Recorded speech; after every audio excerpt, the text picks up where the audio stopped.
Halo, assalamualaikum warahmatullahi wabarakatuh. Adik-adik pejuang KSM IPS MTS untuk 2023. Jumpa lagi di YouTube channel Neni Damai. Di video kali ini kakak akan bahaskan lanjutan bagian kedua dari soal 21 ke 40. Ayo ikutin kakak pembahasannya.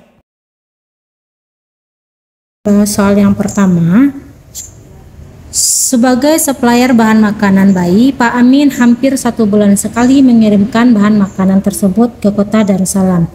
Namun karena musim penghujan berkepanjangan mengakibatkan jalan di kota itu mengalami kerusakan.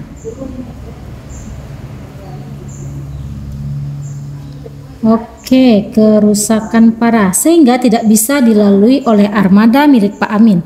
Akibatnya, Pak Amin memutuskan untuk mengalihkan ke wilayah lain untuk menekan kerugian. Berdasarkan ilustrasi di atas, interaksi keuangan yang terjadi adalah, kita bahas satu persatu. A. Intervening opportunity, yaitu kesempatan antara. B. Complementary, yaitu saling melengkapi. C. Transformasi, itu perubahan.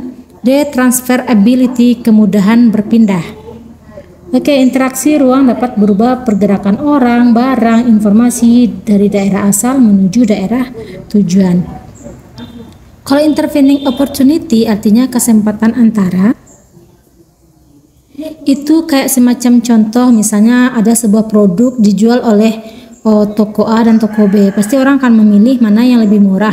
Kalau seandainya toko A yang lebih murah, berarti kesempatan orang memilih toko A pasti lebih banyak, itu maksudnya. Kalau B itu saling melengkapi, misalnya pada suatu pasar itu kelebihan ikan, pasar yang lain kelebihan sayuran, dan dia akan saling melengkapi. Jadi konsumen yang membutuhkan sayur dia akan pergi ke toko sayur, ke pasar sayur. Yang membutuhkan komoditi ikan dia akan pergi ke toko ikan. Kalau transformasi perubahan, kalau D transferability kemudahan berpindah. Kemudahan berpindah itu lebih ke misalnya menekan biaya biaya yang dikeluarkan, itu lebih ke fasilitas-fasilitas umum yang memudahkan dalam kayak pergerakan barang atau yang tidak membutuhkan biaya yang besar untuk untuk mengantarkan barang ke suatu tempat gitu.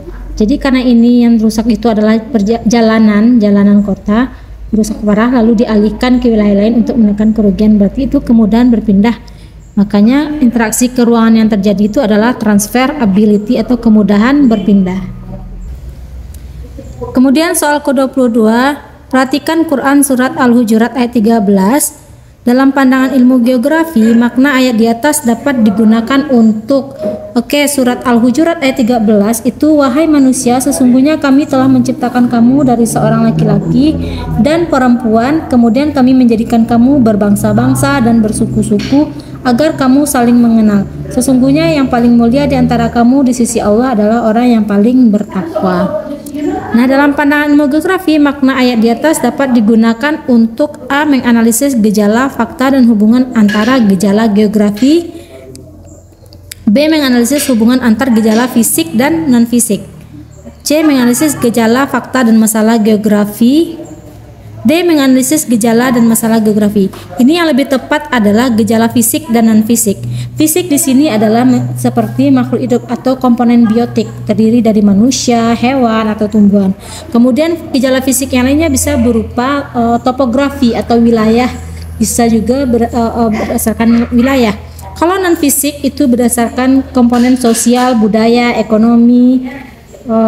Jadi Hujurat ayat 13 ini lebih menjelaskan tentang analisis hubungan antara gejala fisik dan non-fisik geografi.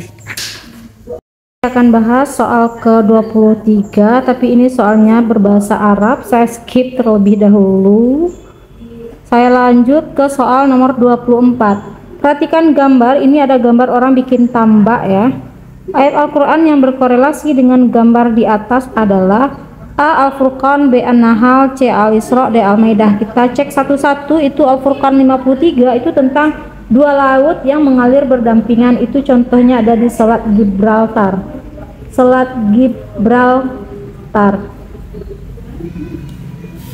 Yang B. An-Nahl 14 itu tentang lautan menyediakan daging segar dan perhiasan. Kita tahan dulu. Yang C.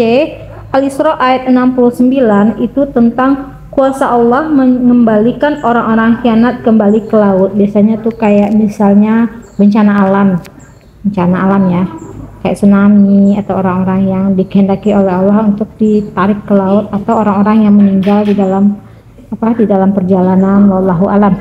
Oke, yang D itu Al-Maidah 96, itu tentang dihalalkannya makanan buruan dari laut dan bagi orang dalam perjalanan. Misalnya ini bisa jadi ini maksudnya adalah dari yang berasal dari perairan darat kah, atau perairan air tawar, atau perairan di air asin atau laut yang terdapat di pinggir atau mengapung di atasnya. Ini sepertinya adalah ikan yang ada di laut kemudian dijadikan budidaya di pinggir-pinggir. Nah, sepertinya surat Al-Maidah 96 itu mencerminkan korelasi gambar di atas.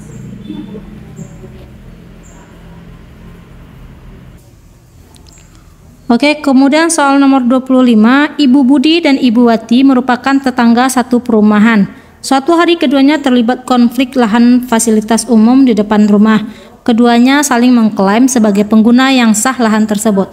Warga berusaha melerai namun tidak mampu. Akhirnya Ibu Budi dan Ibu Wati sepakat dengan warga memanggil ketua dan pengurus RT untuk menyelesaikannya. Berdasarkan narasi di atas, bentuk proses sosial akomodasi yang sesuai adalah akomodasi itu adalah usaha untuk melerai pertikaian.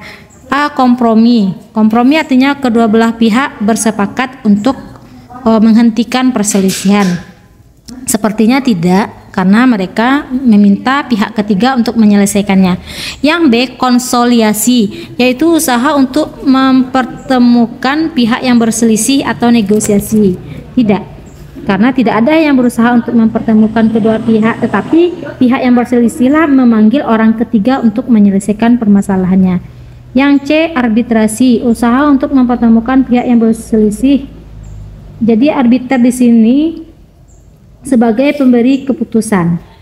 Kalau D. Mediasi, menghadirkan pihak ketiga yang netral sebagai pemberi masukan. Kalau yang arbitrasi itu menghadirkan pihak ketiga yang netral tapi dia sebagai pengambil keputusan. Saya ragu antara jawaban arbitrasi ataupun mediasi. Tetapi karena mereka meminta orang ketiga sebagai penyelesai masalahnya, berarti dia meminta keputusan dari pengurus RT-nya. Berarti kemungkinan itu jawabannya adalah C atau arbitrasi sebagai pemberi keputusan. Oke, daripada bingung saya tuliskan di sini menghadirkan pihak ketiga yang netral. Arbiter di sini sebagai pemberi keputusan, kalau yang mediasi sebagai pemberi masukan.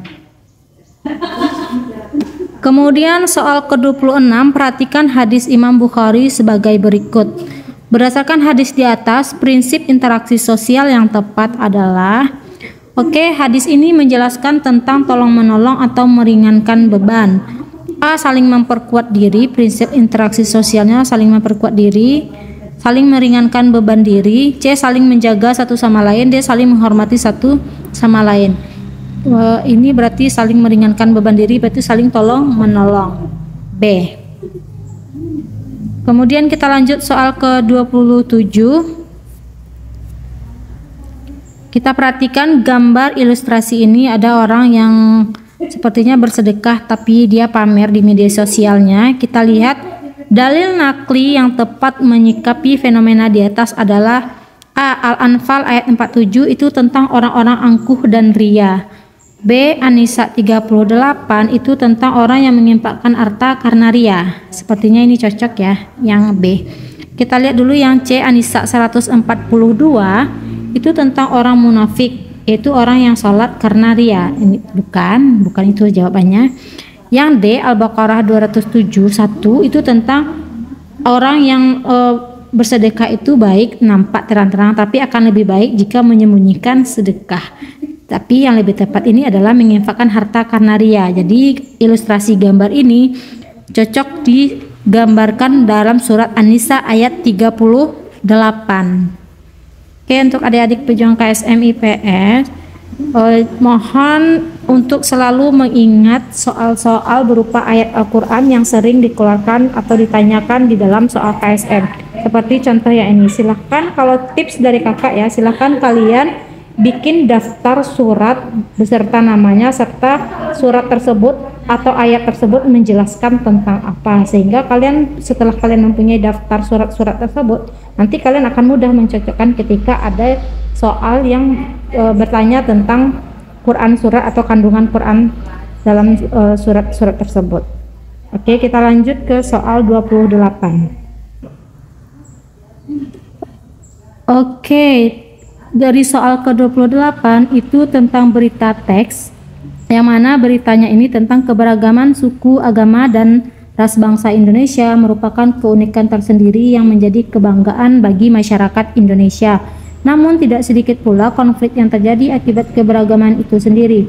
Untuk itu dibutuhkan upaya menciptakan kerukunan antar umat agar dapat menjaga keutuhan dan persatuan bangsa. Saya berharap seluruh organisasi kemasyarakatan, terutama yang berbasis agama, untuk terus berperan dan berkontribusi dalam upaya ikut menjaga antar umat beragama, membangun kesatuan dan keutuhan nasional karena kerukunan adalah faktor utama dalam menjaga keutuhan bangsa. Tegas Wakil Presiden Ki Haji Ma'ruf Amin pada perayaan Tahun Baru Imlek. Oke, berdasarkan nilai-nilai Al-Quran, kesimpulan yang tepat untuk berita di atas adalah proses interaksi mengamalkan mengenai berita di atas ya, kaitannya tuh proses interaksi mengamalkan A. Prinsip ta'awun, yaitu tolong menolong tanpa membedakan. Yang B. Prinsip al-syu'ub, artinya prinsip kebangsaan. C. Prinsip al-nahdah, yaitu prinsip kebangkitan. D. Prinsip ta'aruf, saling mengenal. Oke, kesimpulan yang tepat untuk berita di atas adalah proses interaksi mengamalkan di sini membangun kesatuan keutuhan nasional, keberagaman suku, agama. Itu prinsip yang kita ambil adalah prinsip kebangsaan. Berarti jawabannya adalah yang B. Oke, di soal 29, pada suatu pasar grosir ketika harga cabai keriting hijau per 1 kilo 55.000, maka jumlah yang dijual pedagang sebanyak 25 kg per hari. Adanya kenaikan harga menjadi 10.000 per 1 kg membuat pedagang ingin menambah penjualan cabai keriting hijau menjadi 35 kg per hari. Berdasarkan narasi di atas, hukum ekonomi yang berlaku adalah, oke, saya bingung di sini karena katanya adanya kenaikan harga menjadi 10.000 per kilo membuat pedagang ingin menambah penjualannya. Kalau seperti ini kan biasanya ini adalah hukum permintaan, yang mana ketika harga barang naik, permintaan sebenarnya turun. Tapi jika harganya turun, permintaan akan naik. Kemudian dengan hukum penawaran, jika harganya tinggi, penawaran akan semakin tinggi juga. Jika penawaran rendah, jika harga rendah, penawaran juga rendah. Jadi di sini akan membingungkan maksud soalnya. Yang jelas saya bingung antara hukum permintaan atau hukum penawaran. Oke, kita lanjut ke soal 30. Belanja online saat ini menawarkan kemudahan. Hanya dengan menggunakan smartphone yang terkoneksi dengan internet, seseorang dapat berbelanja dengan mudah. Namun demikian perlu kehati-hatian mengingat banyak kasus jual beli online barang yang dipesan ternyata ketika diterima pembeli tidak sesuai dengan spesifikasi dan kualitas sebagaimana gambar yang tertera di dalam etalase online penjual.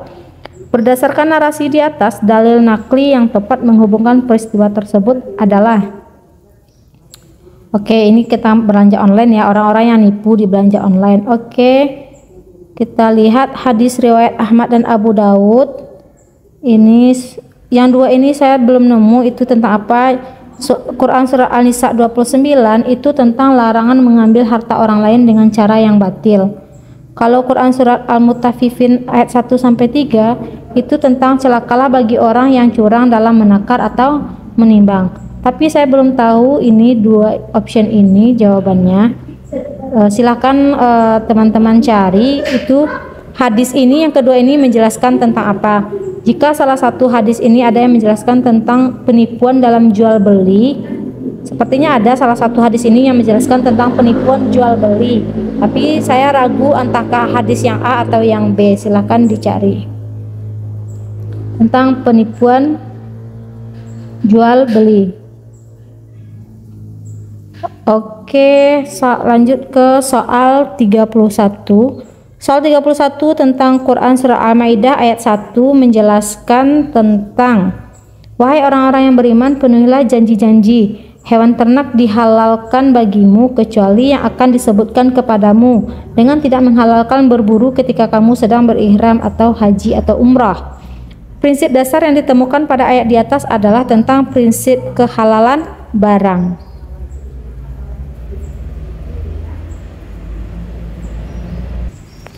Oke, soal 32 itu sebuah berita yang menjelaskan tentang orang-orang yang suka menimbun barang berharap dengan semakinnya langka di pasaran harga pun akan melonjak.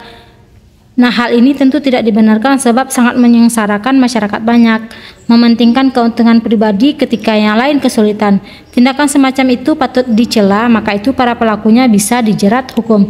Sejatinya bisnis dan perdagangan adalah keniscayaan.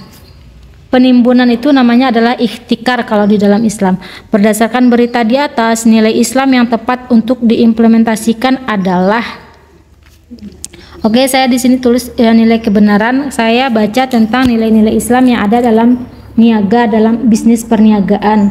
Tapi saya belum yakin juga dengan jawaban ini. Silakan teman-teman cari nilai Islam yang tepat untuk diimplementasikan di dalam berita di atas. Silakan dicari. Untuk sementara saya tulisnya nilai kebenaran, tapi saya pun masih belum yakin dengan jawabannya. Silakan kalau ada yang referensi yang lain silakan tulis di kolom komentar ya. Oke, saya lanjut ke soal 33. Prasasti Yupa merupakan salah satu hasil budaya masyarakat Kutai, yaitu tugu batu yang merupakan warisan nenek moyang dari zaman megalitikum berbentuk menhir dengan fungsi utama adalah tempat pemujaan. Dalam salah satu prasasti Yupa yang ditemukan di wilayah Kutai itu tercantum kalimat Waprakeswara yang artinya menunjukkan penyembahan terhadap Dewa Siwa. Jadi fungsi utama adalah tempat pemujaan Dewa Siwa. Nomor 33 jawabannya C.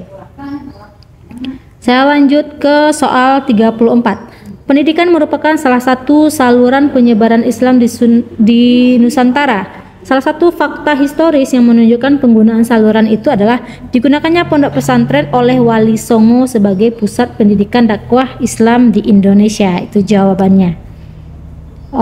Soal ke-35. Bangunan masjid di Sumatera Barat tersebut beratap tumpang yang khas arsitektur tradisional Minangkabau. Hal ini menunjukkan bahwa kebudayaan atap tumpeng tiga pada gambar di atas, pada gambar masjid di atas merupakan apa?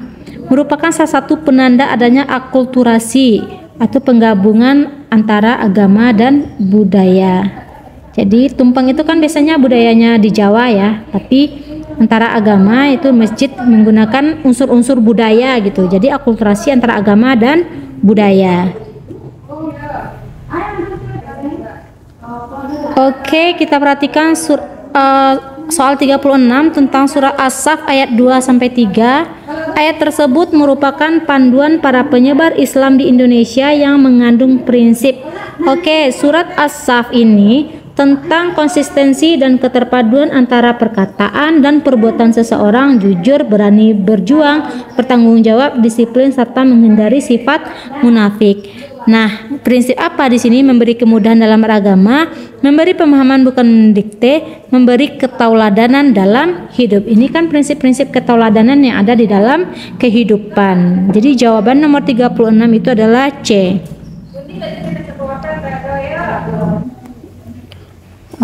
Soal ke-37. Pandemi COVID-19 telah membawa perubahan besar terhadap interaksi sosial masyarakat. Beruntungnya, teknologi informasi dan komunikasi mampu menjembatani interaksi sosial tersebut dari yang bersifat tatap muka fisik menjadi tatap virtual. Berdasarkan narasi di atas, perubahan dalam interaksi sosial terjadi karena perubahan dari jarak wilayah, tidak perubahan dari jarak sosial. Wilayah, bahkan di dalam keadaan COVID, wilayah tidak kita yang berada pada satu tempat aja, pada satu daerah atau wilayah tempat tinggal saja itu tidak bisa melakukan tatap muka langsung karena kita dibatasi oleh interaksi sosial. Makanya kita ada namanya tatap muka fisik menjadi tatap virtual. Walaupun kita tempat tinggal kita sama, di wilayah yang sama. Jadi jawabannya itu adalah bukan perubahan dari jarak wilayah, tapi perubahan dari jarak sosial kita. Makanya jawabannya adalah B. 38. Tanpa alasan yang jelas, siswa dari sekolah A dan B terlibat tawuran antar siswa. Siapa yang mulai dan karena masalah apa belum diketahui secara pasti. Tiba saja beberapa murid di sekolah A dan B terlihat tawuran. Melihat kondisi itu, seorang guru segera melakukan upaya penyelesaian dengan mengajak perwakilan siswa sekolah A dan B beserta gurunya. Nilai-nilai Islam yang diimplementasikan guru tersebut dalam menyelesaikan masalah sebagaimana narasi di atas adalah: A. Al-Suf mengakhiri perselisihan, yaitu memutuskan persengketaan antara dua pihak. Yang B. Al-Tahkim, yaitu menyerahkan putusan pada seseorang. C. Al-Wasat, itu menengahi dua pendapat yang berbeda.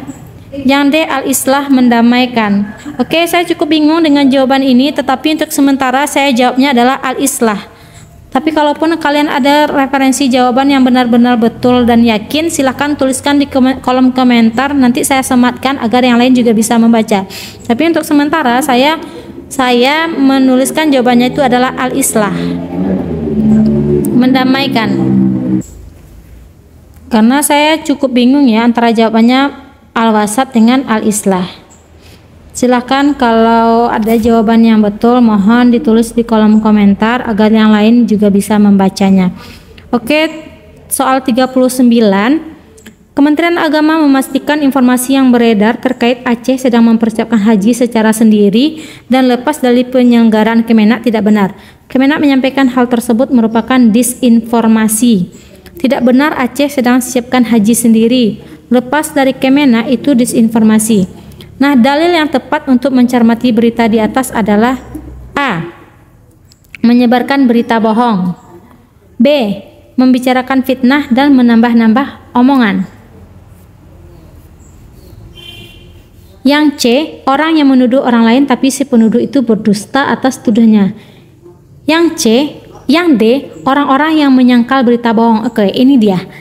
Bahwa Kemenak menyangkal atau tidak mengikuti arah atau arus dari berita bohong, maka langsung dibantah dengan mengatakan bahwa berita bohong itu adalah disinformasi. Jadi dalil ini menjelaskan tentang orang-orang yang menyangkal berita bohong. Oke, yang ke-40, perhatikan Quran surah An-Nisa ayat 35 berikut. Dan jika kamu khawatir terjadi persengketaan antara keduanya, maka kirimlah seorang juru damai dari keluarga laki-laki dan seorang juru damai dari keluarga perempuan. Kalau ini arahannya tentang kasus perceraian ya, kasus perceraian. Nah, prinsip dasar yang dapat ditemukan pada ayat di atas adalah namanya mediasi. Itu dia jawabannya. Baik adik-adik pejuang KSM IPS 2023, cukup sekian dulu ya untuk pembahasan soal KSM referensi tahun 2022 untuk tingkat kota dan kabupaten. Silakan tunggu atau pantengin terus channel YouTube ini, mana tahu kakak akan bahas tentang soal-soal referensi yang provinsi sebagai perkaya khasanah soal bagi kalian semua. Karena kita tahu ya, untuk ujian KSM diundur sampai tanggal 8 sampai 10 Juli. Yang awalnya tanggal 28 Juni diundur menjadi tanggal 10 Juli. Jadi masih punya banyak waktu untuk kalian mempersiapkan diri untuk berkompetisi di KSM tingkat kabupaten atau kota nanti. Baik adik-adik, cukup sekian video dari kakak untuk bagian kedua ini, 20 soal dari soal 21 ke soal 40. Jangan lupa untuk selalu subscribe channel YouTube ini agar semakin berkembang dan semakin banyak berkontribusi dalam membahaskan soal-soal KSM. Jangan lupa untuk follow Instagram dan akun YouTube-nya juga. Kalian boleh sekalian bertanya untuk cuplikan-cuplikan soal, silahkan kalian tanyakan di YouTube, di TikTok, di akun TikTok kakak. Nanti kakak jawab secara langsung atau kakak tuliskan jawabannya di video singkat di TikTok. Oke, assalamualaikum warahmatullahi wabarakatuh.